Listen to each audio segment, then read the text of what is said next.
Eh bien, bonsoir à tous et à toutes les amis, supporters, supportrices, parisiens, parisiennes, lensois, lensoises, supporters, supportrices d'autres clubs, amoureux, amoureuses du football, bienvenue à vous. Les amis, je suis très content de vous retrouver pour le débrief c'est dimanche.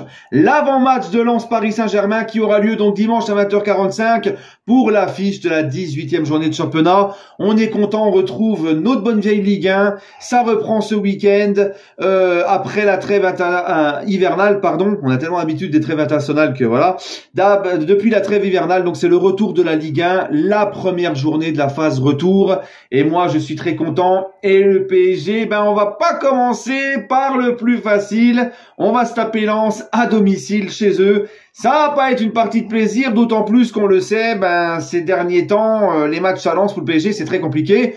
Et on va en parler tout de suite. Donc, comme d'hab, on va présenter cette équipe du Racing Club de Lens. Alors, vous savez, moi, que j'ai beaucoup de respect pour Lens, parce que j'en ai souvent parlé. Lens a fini deuxième derrière nous la saison dernière. Lens a fait quand même ce qu'il pouvait dans cette phase de poule de Ligue des Champions. Ils auraient pu finir quand même deuxième de cette poule et arracher sa qualif en huitième. Mais bon, c'est la Ligue des Champions, c'est compliqué. Il y a beaucoup de jeunes joueurs dans leur effectif. C'est un club qui n'a pas l'habitude de la jouer. Ils ont quand même arraché cette place en Europa League. On se souvient aussi de ce très beau match aller contre Arsenal.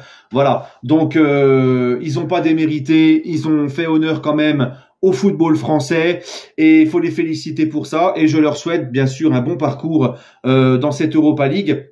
Les Lensois, les gars, qui sont un petit peu moins bien que la saison dernière. C'est vrai que Lens a fini deuxième, comme je vous l'ai dit, derrière nous. C'est le fruit, juste avant, ils ont fini cinquième la saison d'avant. Voilà, ils n'ont cessé de franchir les étapes, les échelons, jusqu'à devenir vraiment notre dauphin la saison dernière et de nous tenir la dragée haute jusqu'au bout. Je crois qu'ils finissent à un point derrière nous, si je dis pas de bêtises.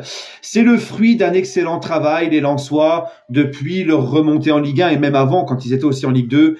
C'est grâce à ça aussi qu'ils ont remonté. Ils ont bien bossé avec un entraîneur qui a fait du super bon boulot et des dirigeants aussi qui ont fait du très bon boulot. Et comme je le dis souvent, je sais, je me répète, mais comme je le dis aussi souvent, il y a des gens qui découvrent ma chaîne, donc il faut que je me répète. Mais là, c'est un petit peu un modèle et une preuve que c'est pas que le budget qui fait tout, que tu peux aussi avoir de très bonnes idées et faire du très bon travail avec un budget quand même assez limité. Il suffit juste de faire les choses intelligemment et d'avoir les bonnes personnes au bon moment, au bon endroit et qui tirent tous dans le même sens. Voilà, d'accord? Parce que tu peux avoir beaucoup d'oseille, on l'a vu avec le PSG aussi beaucoup de fois, tu peux avoir beaucoup d'oseille et de faire un petit peu des choix, des très mauvais choix sportifs, pas nommer les bonnes personnes, etc.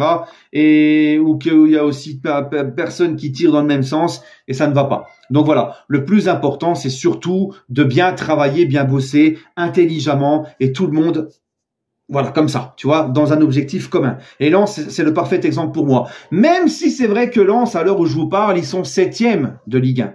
Lens est très loin de ce qu'ils nous ont habitués sur les 2 dernières années. Mais voilà, on sait très souvent que ce genre de club, quand il y a une saison de folie comme ça, où ils arrachent la Ligue des Champions et qu'ils se retrouvent en Ligue des Champions, c'est assez compliqué la saison qui suit. Ils ont bouffé beaucoup d'énergie avec la Ligue des Champions. Il y a eu ce début de saison où ça a été assez compliqué. Il y a eu des départs importants. Le match aller, on les a battus 3-1, rappelez-vous. Mais Lens commence petit à petit ils ont quand même perdu Openda et Fofana. C'est pas rien, tu vois, pour Lens. Mais petit à petit, Lens commence à bien revenir. Tu vois, les Lensois commencent vraiment à se remettre dedans. Donc, les Lensois, les amis, on va présenter un petit peu ce qu'ils font cette saison. 7e avec 26 points, ils sont à 7 points du podium. 7 victoires, 5 nuls, 5 défaites, 21 buts marqués, 17 buts encaissés. Les 5 derniers matchs de Lens en Ligue 1, Clermont-Lens, 3-0 pour Lens, Lens-Lyon, 3-2 pour Lens, Montpellier-Lens, 0-0, Lens-Rennes, 2 buts à 0 pour Lens, et le dernier match en Ligue 1 des Lensois, défaite à Nice, 2-0. Voilà. Les 5 derniers matchs entre Lens et le Paris Saint-Germain à Lens, victoire du Paris Saint-Germain 2010-2011, 2-0, 2014-2015, 3-1 pour le PSG, 2020-2021, victoire 1-0 de Lens, 2021-2022, 1 but partout, et la saison dernière, nous avions perdu 3-1 là-bas. Autrement dit, ça fait les 3 dernières années qu'on n'a pas gagné à Lens. Notre dernière victoire à Lens remonte à 2014-2015, Entre-temps, ils ont eu des passages en Ligue 2. Mais depuis que Lens est remonté en Ligue 1, nous n'avons pas gagné à Bollaert. Voilà, les gars. Donc, c'est c'est pas facile là-bas, on le sait. C'est pour ça que je te dis que demain, là, on reprend la Ligue 1 sur du lourd, sur du costaud. Mais on va en parler après, on va laisser la place à Seko. Alors Seko, c'est pas son vrai prénom, c'est son surnom. Seko qui est un supporter lensois qui s'est gentiment proposé pour me faire la petite vidéo du supporter adverse. Et vous allez voir, c'est de la qualité. Seko, c'est à toi. Parle-nous de ton club, parle-nous de Lens. Et puis ensuite, je vous retrouve juste après.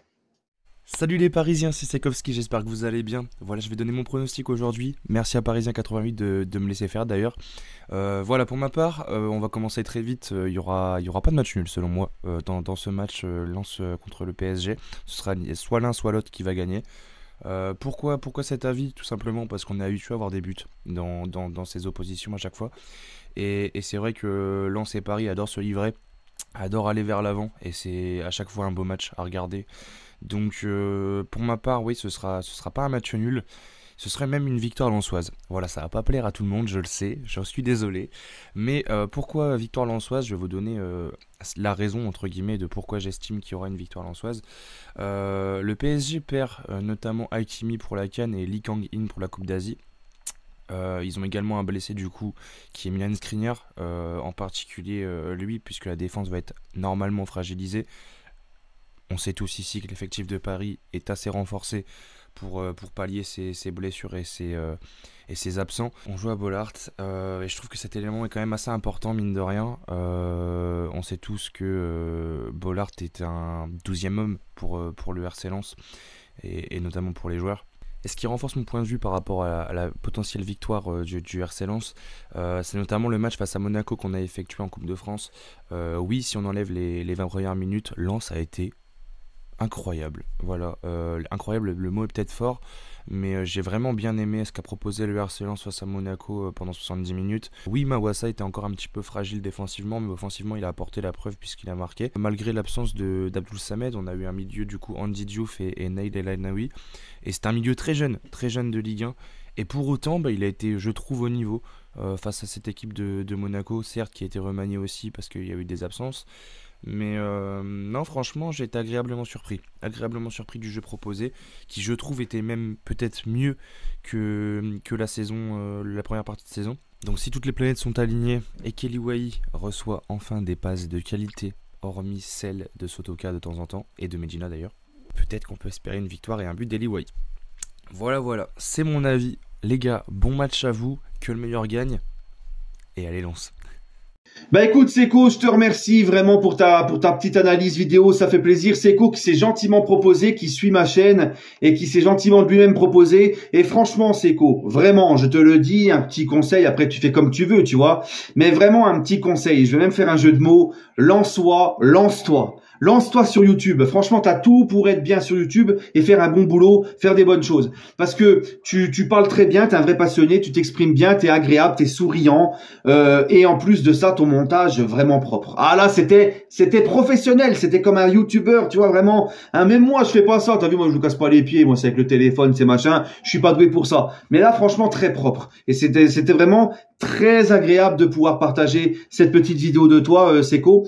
Je te remercie en tout cas. Et Seko, je le rejoins totalement sur tout ce qu'il a dit, notamment quand il évoque les absences qu'on aura du côté du PSG. Moi, c'est pas trop l'absence de Kang In-lee qui me gêne. Kang In-lee, bon, t'as des solutions au milieu, tu peux faire il y a des choses à faire au milieu, il y a pas de souci. Ce qui me dérange le plus, moi, c'est à droite l'absence de Hakimi. C'est vrai, hein, déjà Dembélé, Hakimi, le duo Hakimi-Dembélé qui fait beaucoup de malheur cette saison. Eh ben, on pourra pas, parce que Hakimi n'est pas là, il est à la CAN. Et on sait tous que il mettra pas Mukiele, Luis Enrique, parce qu'à chaque fois qu'il a fallu remplacer Hakimi quand il était blessé ou suspendu, ou pour le faire souffler, Luis Enrique a mis soit Carlos Soler, soit Zahir Emery. Enfin, je dis Hakimi blessé, mais je sais pas s'il a été blessé cette saison. Bref, quand il a fallu faire souffler Hakimi et tout. Et franchement, moi, Soler à droite, il s'est débrouillé, il a fait ses matchs.